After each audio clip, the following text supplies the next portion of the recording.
गब्बर के रागों के मारी मिठू मिठू बोले रे अरमाना होलडू बिवड़ावे अरमाना होलडू बिवड़ावे माँ।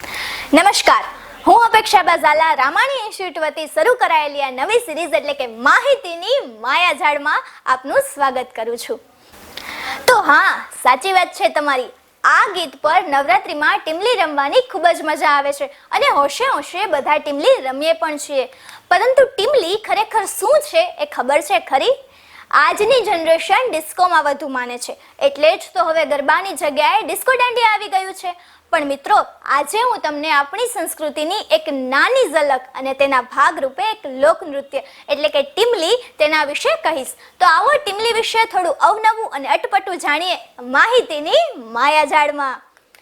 તો જે રીતે શરૂઆત કરી હતી ગીતથી કે હોલડું બીવડાવે અને તેના જેવા બીજા ઘણા આવા ગીતો જેમાં ટીમલી ખૂબ ખુશ થઈને રમીએ છીએ, પણ ખરેખર એક આશ્ચર્યજનક વાત કહું તો ટીમલી રમતા સમયે કોઈ ગીત ગાવામાં આવતા નથી। હા, કેમ? નવાઈ પામ્યા? તો હા, ટીમલી ખરેખરમાં આદિવાસી સમાજની વિવિધ જાતિઓ જેવી કે ભીલ, કોળી, રાઠવા અને પટેલિયા દ્વારા કરવામાં આવે છે। જી હા, ટીમલી એક આદિવાસી મિત્રોનું લોકનૃત્ય છે જે ખાસ કરીને મુખ્યત્વે પંચમહાલ, દાહોદ અને છોટાઉદેપુર જિલ્લાના આદિવાસી વિસ્તારોમાં જોવા મળે છે। આ નૃત્યમાં જે રીતે મેં પહેલા કહ્યું કે કોઈ ગાયન કે ગીત ગવાતા નથી, માત્ર વાદ્યો જેવા કે ઢોલ, શરણાઈ, માદળ અને થાળી જેવા પરંપરાગત વાદ્યોના સૂર અને તાલ પર જ આ નૃત્ય થાય છે। અને સૌથી મજાની વાત એ બને જ્યારે નૃત્યકારો ઉત્સાહમાં આવે ત્યારે વચ્ચે વચ્ચે હું જેવા હોંકારા કરે ત્યારે કંઈક અલગ જ રંગ જામે છે। હજુ એક નવી વાત કહું મિત્રો, તમે અને હું જે ટીમલી નવરાત્રીમાં કઈ ડિસ્કો દાંડિયામાં રમીએ છીએ તે તો ખરેખર ટીમલી છે જ નહીં, તે બીજા સ્ટેપની જેમ એક સ્ટેપ છે જેને બસ ટીમલી નામ આપી દીધું છે। ખરેખર ટીમલી તો ખૂબ જ ઝડપી ગતિએ અને એકદમ જોશભર્યું નૃત્ય છે જે સ્ત્રીઓ અને પુરુષો મનગમતા જૂથમાં જોડાઈને એકબીજાના હાથ પકડીને અથવા કેડે હાથ દઈને ગોળ ગોળ ફરતા નૃત્ય કરે છે અને ઢોલના તાલે પગના ત્વરિત સ્ટેપ્સ અને શરીરનું હલનચલન આ નૃત્યની આગવી ઓળખ છે ને અલગ? તો જે રીતે કહ્યું એ પ્રમાણે કે ટીમલી ખરેખર ગોળ ગોળ કરવામાં આવે છે, તેથી તેને ફરંતુ એટલે જેનો અર્થ થાય છે ટીમલી રમવી તે તરીકે પણ ઓળખાય છે। તો હવે વાત આવે લુકની, બરોબર ને? તો મિત્રો, જે પ્રમાણે આપણે ચર્ચા કરી કે ટીમલી એક પરંપરાગત અને લોકનૃત્ય છે, તો સ્વાભાવિક છે કે ઓરિજિનલ ટીમલીમાં પહેરવેશ પણ પરંપરાગત જ હશે।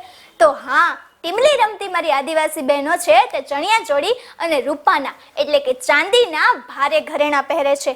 મજા આવીને સાંભળીને? જે બહેનો મારી જેમ ગરબા રમવાના શોખીન હશે તેને તો 100% મજા આવી હશે, પણ ભાઈઓનું શું? આજકાલ તો બહેનો કરતા ભાઈઓ રમવા વધુ શોખીન છે ગરબા રમવાના। તો સાંભળો, ટીમલી રમતા આદિવાસી ભાઈઓ ધોતિયું, પહેરણ અને માથે ફાડ્યું એટલે કે પાઘડી બાંધે છે, અને એટલું જ નહીં, ક્યારેક તો હાથમાં તીર, કામઠા કે અન્ય પરંપરાગત હથિયારો પણ રાખે છે ને મજાની વાત? અને હા, શું લાગે છે તમને, ટીમલી ક્યારે રમાતા હશે? નવરાત્રીમાં? તો જવાબ છે ના। ખાસ કરીને ટીમલી હોળી ધૂળેટીના તહેવારમાં અને લગ્ન પ્રસંગે રમવાનું ખૂબ મહત્વ છે। આ ઉપરાંત સ્થાનિક આદિવાસી મેળાઓમાં પણ આ નૃત્ય રમાય છે। તો શું કહેવું છે તમારું ટીમલી બાબતે? તમને નથી લાગતું કે આપણે આપણી મોજ માટે ક્યાંક ને ક્યાંક આપણી અમાનત, આપણી સંસ્કૃતિને ખોવા જઈ રહ્યા છીએ? અને હા, વિચાર કરજો કે આ વાત ફક્ત ટીમલી કે કોઈ લોકનૃત્ય માટે નથી। ચલો, ફરી પાછા મળીશું આવા જ નવા ટોપિક સાથે, નવી વાતો જાણવા અને આપણી સંસ્કૃતિ, આપણા ઓરિજિનલ ભારતને જાણવા અને માણવા માટે માહિતીની માયાજાળમાં। જય હિન્દ, જય ભારત, જય જય ગરવી ગુજરાત।